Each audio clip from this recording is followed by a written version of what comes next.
அனைவருக்கும் வணக்கம். நான் செல்வராஜ கஜேந்திரன், தமிழ் தேசிய மக்கள் முன்னணியினுடைய பாராளுமன்ற உறுப்பினர்.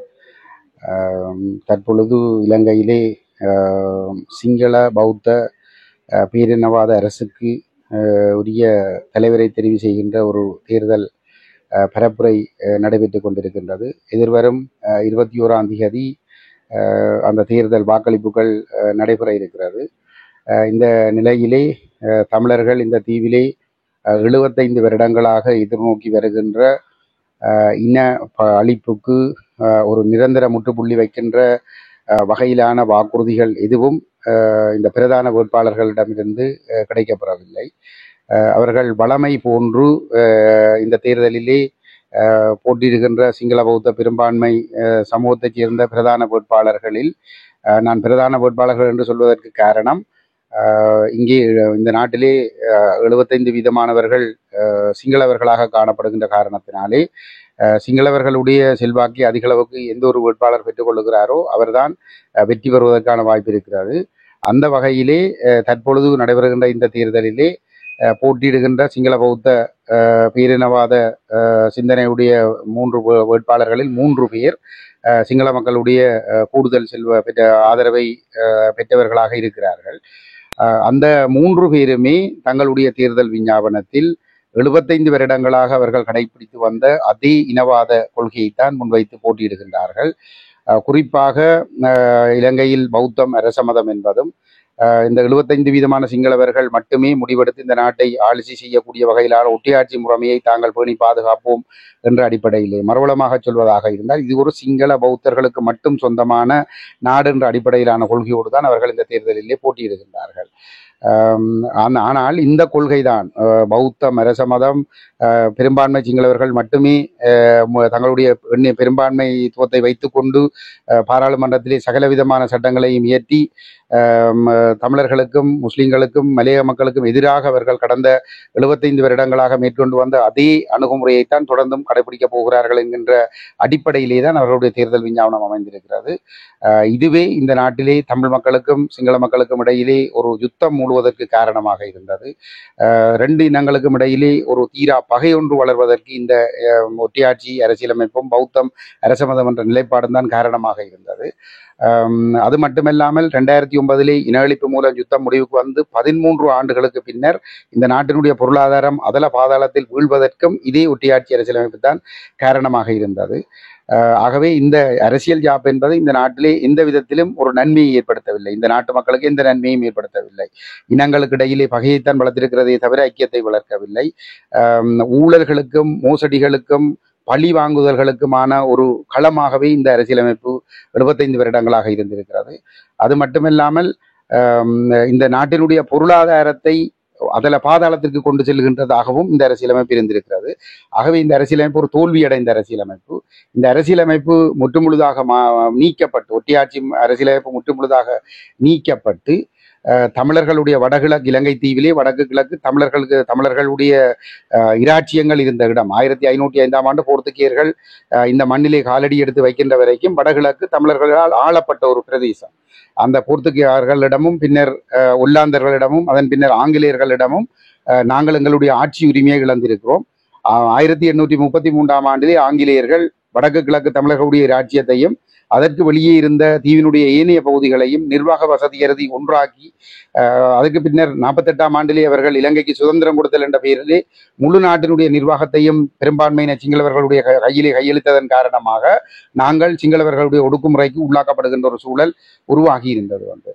ஆகவே எங்களுடைய கோரிக்கை என்பது இந்த ஒட்டியாட்சி முறைமை ஒழிக்கப்பட்டு தமிழர்களுக்கு உடைய இறமை தமிழர்கள் ஒரு தனித்துவமான ஒரு தேசம் என்பது அங்கீகரிக்கப்பட்டு எங்களுடைய தேசத்தினுடைய இறமை அங்கீகரிக்கப்பட்டு தமிழ் மக்களுடைய சுயநிர்ணய உரிமை அங்கீகரிக்கப்பட்ட அடிப்படையிலே ஒரு சமஷ்டி தீர்வு கொண்டு வரப்பட வேண்டும் என்பது எங்களுடைய கோரிக்கை.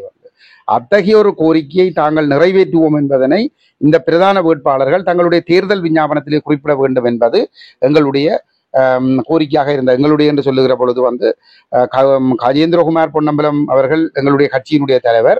அவர் ஒரு நாடாளுமன்ற உறுப்பினராக இருக்கிறார். அவருடைய தலைமையிலே நாங்கள் 2 பேர் அவரும் நானும் நாடாளுமன்றத்திலே இருக்கிறோம். அவருடைய தலைமையில் நாங்கள் கடந்த 4 வருடங்களாகத்தான் நாங்கள் நாடாளுமன்றத்தில் இருக்கிறோம். 4 வருடங்களாக நாங்கள் இந்த கருத்துக்களை வலியுறுத்தி வருகிறோம். குறிப்பாக 2022ஆம் ஆண்டு சீன சார்பு ஆட்சியாளர்களான மஹிந்த ராஜபக்ச, கோட்டாபய ராஜபக்சவனுடைய ஆட்சி வீழ்த்தப்பட்ட பிற்பாடு ரணில் இந்தியாவுக்கும் மேற்குக்கும் சார்பானவர்கள், இந்தியாவினுடைய ஒரு முகவராக இருக்கக்கூடிய ரணில் விக்ரமசிங்க ஆட்சிபீடம் ஏறிய பிற்பாடு அதுக்கு பிற்பாடும் நாங்கள் இந்த நிலைப்பாடுகளை தீவிரமாக வலியுறுத்தி வந்திருக்கிறோம்.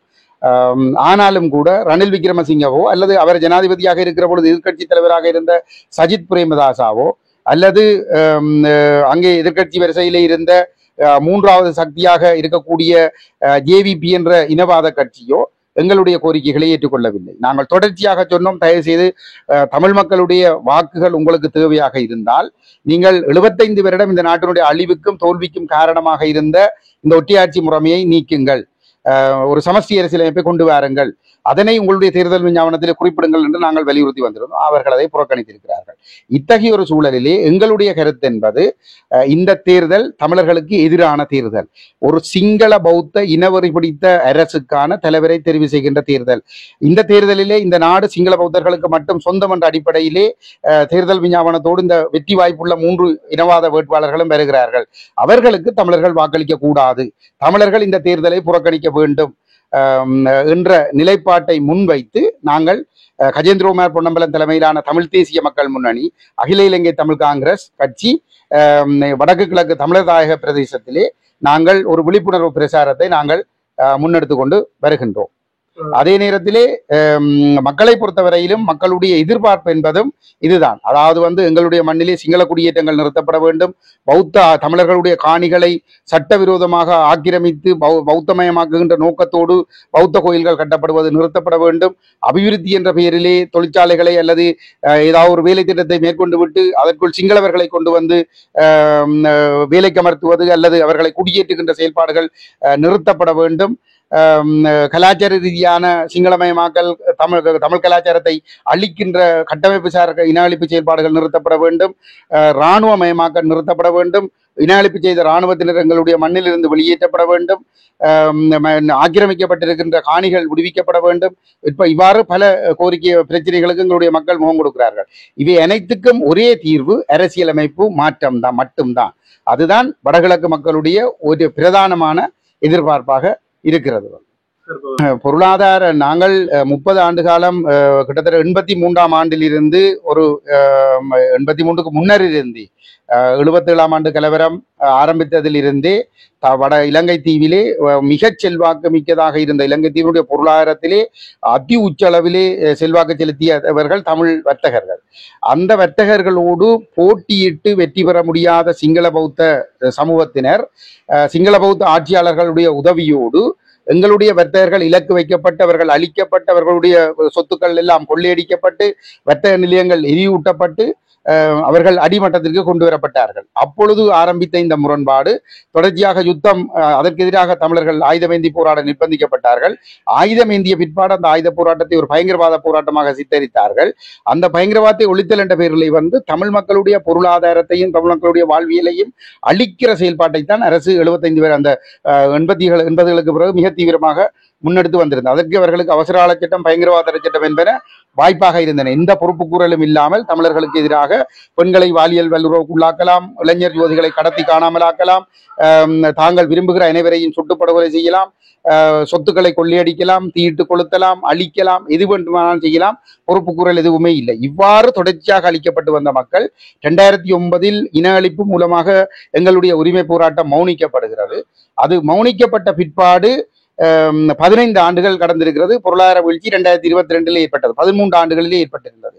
அந்த 13 வருடங்களும் வரவு செலவு திட்டம் ஒவ்வொரு ஆண்டும் நாடாளுமன்றத்தில் நிறைவேற்றப்பட்டிருக்கிறது. ஆனால் வடக்கு கிழக்கு யுத்தத்தால் அழிந்த பிரதேசம் ஏனைய தென்பகுதி பிரதேசங்களோடு ஒப்பிடுகிற பொழுது 50 ஆண்டுகள் பின் தள்ளப்பட்டிருந்த பிரதேசம். அந்த பிரதேசத்தினுடைய அபிவிருத்திக்காக நிதி ஒதுக்கீடுகள் மேற்கொள்ளப்படவில்லை. திட்டமிட்ட ரீதியிலே நாங்கள் புறக்கணிக்கப்பட்டிருக்கிறோம். அந்த விடயத்திலே இந்தியாவோ அல்லது ஐரோப்பிய அமெரிக்க நாடுகளோ அக்கறை எடுத்துக்கொள்ளவில்லை. அவர்கள் சிங்கள தரப்பை திருப்திப்படுத்துகின்ற விதமாகத்தான் அவர்களும் செயல்பட்டு கொண்டு வந்திருந்தார்கள். விடுதலை புலிகளை அளித்த பிற்பாடு சிங்கள தரப்பை தாஜா பண்ணி அவர்களை தங்களுடைய வசம் சீனாவில் இருந்து விடுவித்து தங்கள் பக்கம் கொண்டு வருவதைத்தான் குறிக்கோளாக கொண்டு செயற்பட்டார்களே தவிர தமிழர்களுடைய மேம்பாடு தொடர்பாக, தமிழர்களுடைய அரசியல் உரிமைகள் தொடர்பாக, தமிழர்களுடைய பாதுகாப்பான வாழ்வு தொடர்பாக அவர்கள் எந்த விதமான அக்கறையையும் எடுத்திருக்கவில்லை. இவ்வாறான நிலைமையில் 2022 பொருளாதாரம் வீழ்ந்த பொழுது தென்னிலங்கை சிங்கள மக்கள் சற்று உணரத் தொடங்கினார்கள் இந்த ராஜபக்சேக்கள் எவ்வளவு தூரம் மோசமாக இந்த நாட்டை நடத்தி இருக்கிறார்கள் என்று சொல்லி. ஆனாலும் அந்த ராஜபக்சேக்கள் பொருளாதார நெருக்கடி ஒன்று ஏற்படுத்தப்பட்டிருந்தாலும் கூட அந்த பொருளாதார நெருக்கடி கூட இவர்கள் சீன சார்பாக சென்ற காரணத்தினால்தான் அது பூதாகரப்படுத்தப்பட்டது. அந்த மக்கள், அந்த நெருக்கடிக்குள் தள்ளப்பட்ட மக்கள் வீதியில் இறங்கி போராடுவதற்கு அவர்கள் இந்த சர்வதேச சக்திகளுடைய பின்னணியோடு ஊக்குவிக்கப்பட்டார்கள். அவர்களுக்கு எதிராக கோட்டாபய போன்றவர்கள் இராணுவ வன்முறைகளை, ஒரு இனப்படுகொலையாளி 1.5 லட்சம் தமிழர்களை இறுதிப் போரிலே கொலை செய்தவர் கோட்டாபய ராஜபக்ச. அவர் அப்படிப்பட்ட ஒருவர் அந்த ஆர்ப்பாட்டக்காரர்கள் மீது ஒரு ரவையை கூட பயன்படுத்த முடியாத அளவுக்கு இந்த சர்வதேச சமூகத்தினர் நெருக்கடிகளை கொடுத்து அவரை அச்சுறுத்தி அவர் அதை செய்ய முடியாத ஒரு நிலைமையை ஏற்படுத்தி இந்த போராட்டங்கள் மூலமாக சீன சார்பு ராஜபக்சர்கள் அந்த பதவியில் இருந்து வீழ்த்தப்பட்டார்கள். அதற்கு பிற்பாடு இந்திய மேற்குக்கு சார்பான ரணில் விக்ரமசிங்கே அந்த பதவிக்கு கொண்டு வரப்பட்டார். உடனடியாக கோடானு கோடி பில்லியன் கணக்கான உதவிகள் அள்ளி வழங்கப்பட்டு வரிசைகள் நீக்கப்பட்டு அவர் பல அரசியல் ரீதியாக பலப்படுத்தப்பட்டிருக்கிறார். அவ்வாறான உதவிகளை நாடு அதல பாதாளத்தில் வீழ்ந்திருந்த நிலையிலே 100% தேவைகளுக்கும் இலங்கை பேரினவாத சிங்களவர்கள் இந்தியாவில் தங்கியிருந்த பொழுது கூட இந்தியா ஒரு வார்த்தை சிங்களவர்களை நோக்கி, சிங்கள ஆட்சியாளர்களை நோக்கி சொல்லவில்லை. நீங்கள் 48ஆம் ஆண்டிலிருந்து தீர்க்கப்படாமல் இருக்கிற அந்த இனப்பிரச்சினையை தீர்க்கிற விதமாக ஒட்டியாட்சி முறைமையை நீக்கி ஒரு சமஷ்டி அரசியலமைப்பை கொண்டு வருவதான உத்தரவாதத்தை நீங்கள் தந்தால்தான் உங்களுக்கு நாங்கள் பொருளாதார உதவி செய்வோம் என்ற எந்த நிபந்தனைகளையும் விதிக்கவில்லை. இந்தியா அதனை எதற்காக வாய்ப்பாக பயன்படுத்தி கொண்டது என்று சொன்னால் 2000 வருடங்களாக சிங்கள பெரும்பான்மை இனத்தவர்கள் இந்தியாவை தங்களுடைய எதிரிகளாகவே கருதி வந்திருக்கிறார்கள்.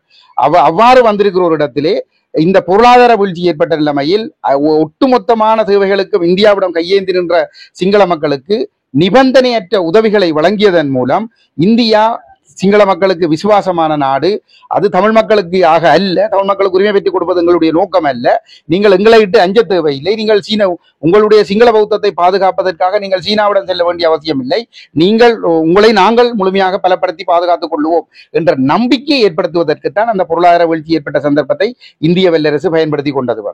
அதனுடைய விளைவாக அந்த இந்தியா கொடுத்த பொருளாதார உதவிகள் மூலம் தென்னிலங்கை சமூகம் பொருளாதார ரீதியில் ஏதோ ஒரு வகையில் மிதந்திருக்கிறது. ஆனால் வடகிழக்கில் சொல்லக்கூடிய எந்த விதமான உற்பத்தி துறையிலும் எந்த முன்னேற்றங்களும் கிடையாது.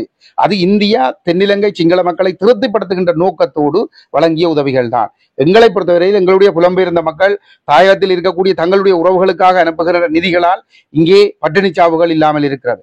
அவர்களுடைய உதவிகளால் ஓரளவுக்கு முகாமித்துவம் செய்யக்கூடியதாக இருக்கிறது. மற்றும்படி யுத்த காலத்திற்கும் இப்பொழுதுக்கும் இடையில் எந்த வேறுபாடும் எங்களுடைய மக்களுக்கு வாழ்வியலில், வடகிழக்கு தமிழ் மக்களுடைய வாழ்வியலில் முன்னேற்றங்கள் எதுவும் ஏற்படவில்லை. என்னுடைய பெயர் செல்வராஜா கஜேந்திரன். நான் தமிழ் தேசிய மக்கள் முன்னணி என்ற அரசியல் கட்சியினுடைய இயக்கத்தினுடைய பொதுச் செயலாளர், பாராளுமன்ற உறுப்பினராகவும் இருக்கிறேன். எங்களுடைய அரசியல் இயக்கத்தினுடைய தலைவர் கஜேந்திரகுமார் பொன்னம்பலம் அவர்கள், அவரும் நானும் தற்பொழுது இலங்கை நாடாளுமன்றத்திலே வடகிழக்கு தமிழ் மக்களை பிரதிநிதித்துவப்படுத்துகின்ற 18 பேரில் 2 பேராக இருக்கிறோம். ஆனால் நாங்கள் 2 பேர் தான் எங்களுடைய கட்சியில் இருந்து தெரிவு செய்யப்பட்டிருக்கிறோம். சுந்தரவேல் தயாபரன். எங்களுக்கு நாங்கள் தமிழ் மக்களாக எங்களுக்கு பொருளாதார பிரச்சனை முதல்ல எங்களுக்கு விலைவாசி எல்லாம் பழைய நிலைமைக்கு திரும்பணுன்றதை நாங்கள் எதிர்பார்க்கிறோம். ஏன்னா இப்போ உள்ள விலைவாசிக்கு நாங்கள் எங்களோட நாட்டில் இருக்கிறதே பெரிய ஒரு அதிசயமாக தான் இருக்கு. ஏன்னா இனிமேல் எல்லாம் வழியில் எல்லாம் ஓடுது. நாங்கள் இப்போ கொஞ்சம் அநேகமாக நாங்கள் எங்கள் சந்தர்ப்பம் கிடைக்குன்னு பார்த்து கொண்டு இருக்காங்க வழியில் போகிறது. எங்களோட நாட்டை விட்டு போகிறத தவிர வேறு வழி இல்லை சம்பாதிக்கிறதுக்கு. அப்போ இங்கே விலைவாசிகள் எல்லாம் ரிபிள் ஆகி முதல் டபுளாக இருந்தது, இப்போ ரிபிள் ஆகி இருக்கு. அப்போ இதால் எங்களுக்கு முதல் பழைய நிலைமைக்கு இந்த நிலம் நிலவரம் பெறணும். அதுதான் எங்களுடைய முதல் இது. அப்போ நாங்கள் என்னென்னா திருப்ப நாங்கள் இருந்தாக்கள் எல்லாம் இதைத்தான் செய்ய போனோம். வேற கொண்டு வந்து விட்டாலும் எங்களுக்கு இதுதான் நடக்க போகுது. இனி நாங்கள் ஒரு புதிய ஒரு ஆளை தெரிவு செய்யலாம்ன்ட்டு தான் நாங்கள் நினைக்கிறோம். அதுக்கு மாதிரி நாங்கள் சைத்தை தெரிவு நம்ம பார்த்து கொண்டிருக்கிறோம். பார்ப்போம் அவரும் என்ன செய்கிறாரோ தெரியல, எங்களுக்கு என்ன செய்ய போறாருன்ட்டு அவரை இருக்கா தெரிவு செய்து பார்ப்போம். என்னென்னா அவர் ஒரு புது ஆள் தானே, செய்வாருன்ற ஒரு நம்பிக்கை இருக்கு. அதன்படி நாங்கள் அவரை தீர்மானிக்கலாம் என்று முடிவு செய்திருக்கிறோம். எங்களுடைய தமிழ் மக்கள் ஆகிய என்னுடைய கருத்து இது. ஒருத்தர் என்ன மாதிரி முடிவு பண்ணிக்கிறோம் ஐயா. சில பேர் இப்போ எலெக்ஷனுக்கு அப்படி இப்படி அந்த சலுகைகள் செய்து கொண்டிருக்கணும். என்னடா நான் ரோட்டை போட்டு கொடுக்கணும். எலெக்ஷன் முடிஞ்சா எங்கட கிராமத்துல எல்லாம் ரோட்டுகள் நிறைய இருக்கு, போடுறதுக்கு நிறைய இருக்கு. அப்ப அந்த டைம்ல கூட ஒரு தரம் நாங்கள் எலெக்ஷன் டைம்ல மட்டும் பெறுவினோம், அது போட்டு தர்றோம் இது போட்டு தர்றோம். ஆனா கூடுதலா எலெக்ஷன் முடிஞ்ச அப்புறம் யாருமே கண்டுக்கிறது இல்லை. என்ன மாதிரி தங்க ஓட்டு போட்டவரை தலை நிமிந்து கூட பாக்குறது இல்லை. தங்களுக்கு ஓட்டு கிடைச்சிட்டு வந்துட்ட மாதிரி இருக்கணும். அந்த வந்து எங்களுக்கு உண்மையாரோ பாருங்க அவ்வளோ விவசாய பிரச்சனை. இப்போ விவசாயத்துல அவங்களுக்கு உரம் முதல் பிரச்சனையும் அத்தியாவசிய பிரச்சனை உரம் தான் இருந்தது. இப்போ உரம் சாதாரணமாக 3500 வேணுன உரம் 20,000 மேலே போயிடுச்சு. அதால பொருளாதார பெரிய நெருக்கடியில் தள்ளப்பட்டிருக்கிறோம்.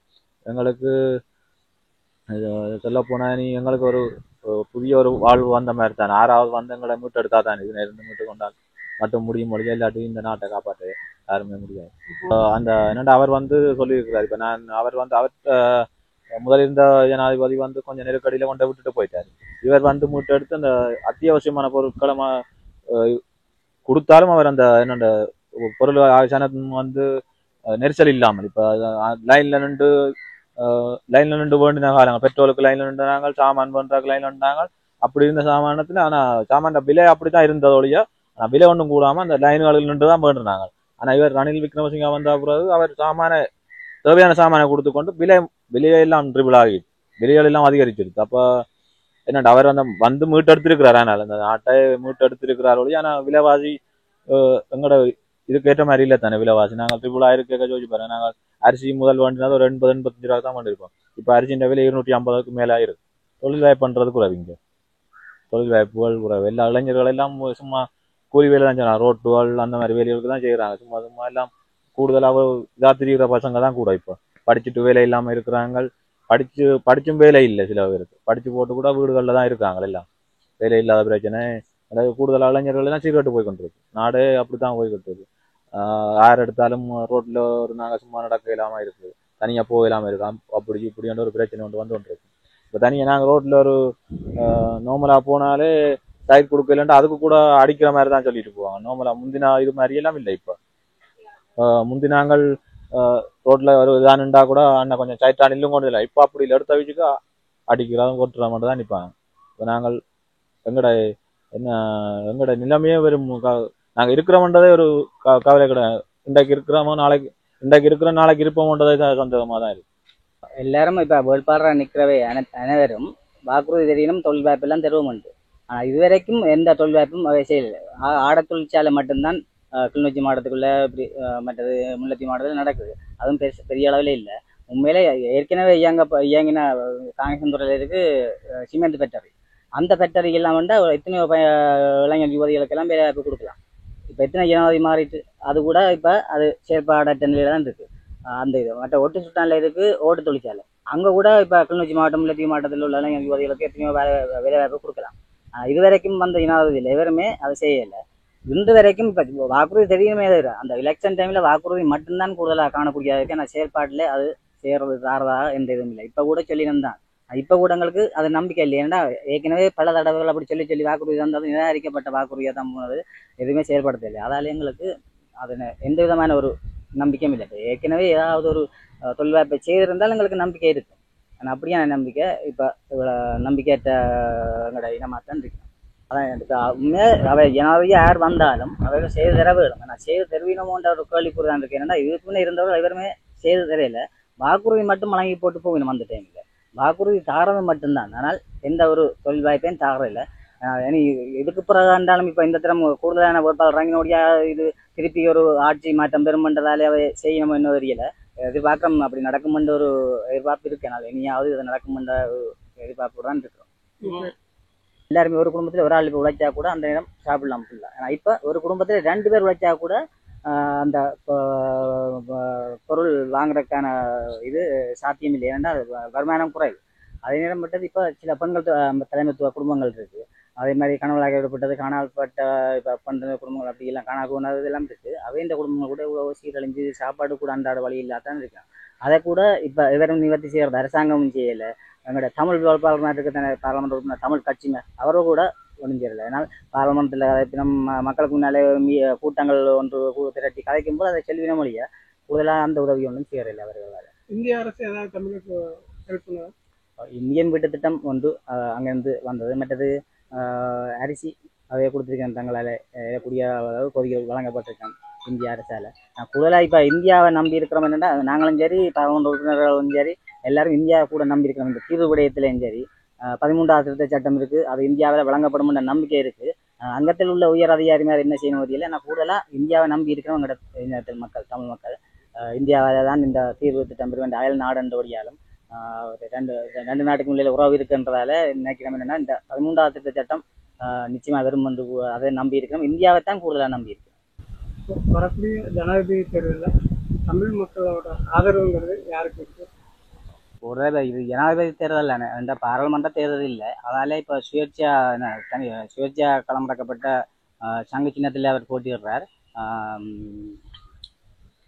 அவருக்கு வழங்கக்கூடிய மாதிரி இருக்கு.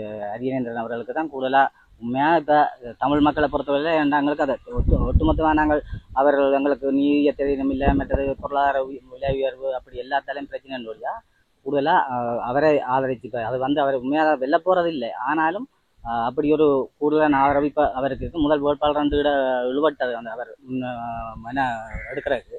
இப்போ அதுக்கு பிறகு அவர் களமிறங்கினாப்பில் இப்போ அவருக்கு கூடுதலான ஆதரவு இருக்குது. ஆனால் உண்மையில இப்போ அவருக்கு வாக்களித்தால் நாங்கள் எங்களோட தமிழருக்கான தீர்வை ஒரு பேரம் பேசக்கூடிய மாதிரி இப்போ உள்ள நாட்டிலையோ இல்லை ஐக்கிய நாடு சபையிலையோ ஐரோப்பிய ஒன்றியத்திலையோ கதைக்கக்கூடிய மாதிரி இருக்கும். இப்போ நாங்கள் ஒரு விழாக்கு உண்மையாக அங்கே ஸ்ரீலங்காவில் எங்களுக்கு புறக்கணிப்பு தான் நடக்குதுன்றதை நாங்கள் வெளியுள்ளதுக்கு காட்டக்கூடிய மாதிரி இருக்கும். அதுக்காகத்தான் ஒழிய இந்த பொது வேட்பாளர் களமிறக்கி இருக்கு. அப்போ அவருக்கு தான் கூடுதலாக போடுறதுக்கு இருக்கிற வடபகுதியிலையும் சரி மற்ற கிழக்கு பகுதியிலையும் சரி அவருக்கு போட்டாலும் இப்போ ஜனாதிபதி அவர் வர போகிறதில்லை. ஆனாலும் அந்த வேறு நாட்டுக்கோ நாங்கள் மற்றது ஸ்ரீலங்கா அரசாங்கத்துக்கோ எங்களுக்கு இப்படி இந்த பிரச்சனைகள் எங்களுக்கு தீர்வு கிடைக்கவே என்ற பட்சத்தில் நாங்கள் அவருக்கு ஒரு அழுத்தத்தை கொடுக்கலாம் அல்லது பேரம் பேசக்கூடிய இதாக இருக்கிறதால அவருக்கு தான் கூடுதலாக ஓட்டு தமிழ் இதனை வாரது. மற்ற அதால் அவைக்கு கொஞ்சம் அழுத்தங்கள் இருக்குது. என்னென்னா இப்போ இதுக்கு முன்னே 2 ஜனாதிபதி தான் வேட்பாளராக நிற்கிறது. இப்போ 4, 5 நிற்கிறது. 39 பேரில் மிச்சாக்களை விட்டாலும் இப்போ 4 தான் கூடுதலாக இருக்குது. அதுக்கு தமிழ் வேட்பாளர் இது வரைக்கும் பெரிய இல்லை. இந்த தரம் அவருக்கு கூடுதலான தமிழ் மக்கள் இந்த ஓட்டு அவருக்கும் செலுத்துற வழியாக இவைக்கு கொஞ்சம் பாதிப்பு பண்ணுறது நான் என்ன பொறுத்தது எனக்கு தனிப்பட்ட இருக்கா.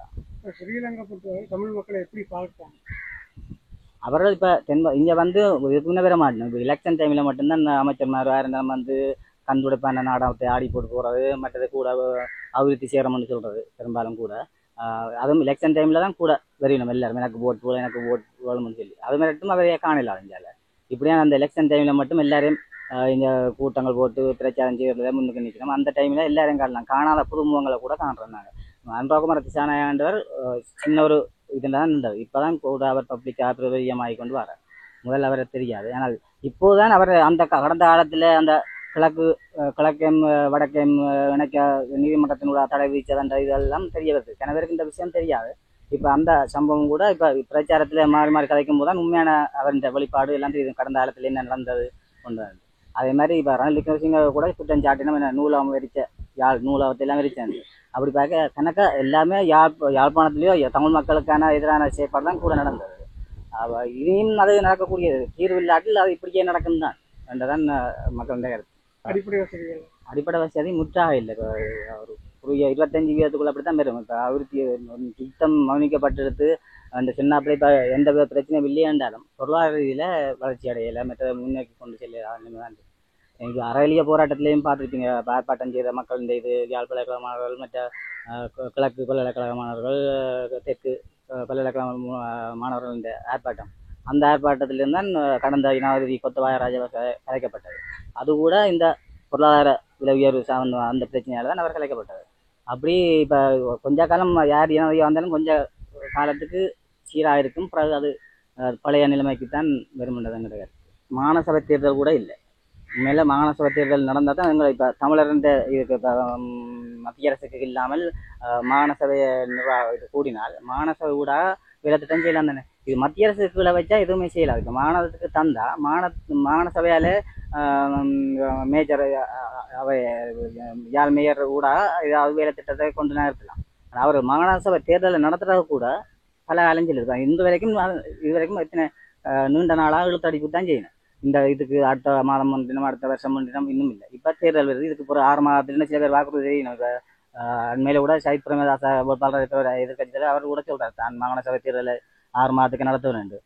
அப்படி எல்லாரும் பார்க்குறது தெரியணும். உட்பட குமார திசாநாயகா இருக்கலாம் அல்லது ரணில் விக்ரமசிங்க இருக்கலாம். ஆனால் இதுவரைக்கும் இருந்தவர்களாலே அந்த மாகாண சபையை நடத்தலாம் போனது.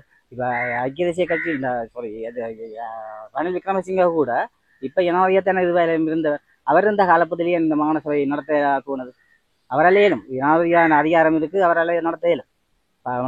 கலைக்கலாம், எல்லாம் செய்யலாம். அந்த எல்லா அதிகாரம் இருந்து கூட அவரால் இந்த மாகாண சபை தேர்தலை நடத்த முடியாத நிலைமைக்கு இருக்கு. இதை திட்டமிட்ட ஒரு செயல்பாடாக தான் நான் கருதுறேன்.